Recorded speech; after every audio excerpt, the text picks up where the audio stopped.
আজ থেকে ১০০ বছর পর ক্যালেন্ডারের পাতায় যখন ২১২৪ সাল, আমাদের প্রায় প্রত্যেকের দেহ তখন মাটির নিচে, অস্তিত্ব তখন রুহের জগতে। ইতিমধ্যে ফেলে যাওয়া আমাদের সেই সুন্দর বাড়িটা হয়তো পরবর্তী প্রজন্ম ভোগ করছে। পছন্দের কাপড়গুলো ব্যাকডেটেড হয়ে গেছে। শখের গাড়িটা হয়তো অন্য কেউ চালাচ্ছে, আর আমায় খুব কমজনই স্মরণে রেখেছে, হয়তো কেউ ভাবেও না।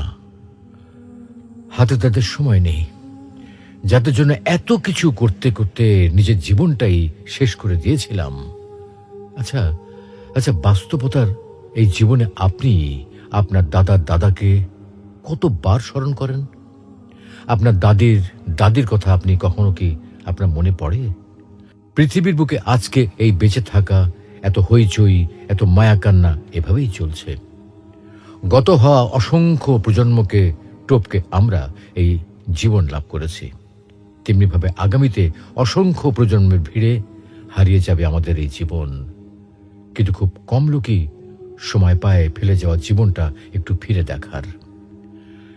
বাস্তবতা হচ্ছে এই জীবনটা আমাদের কল্পনার চেয়েও অনেক অনেক ছোট।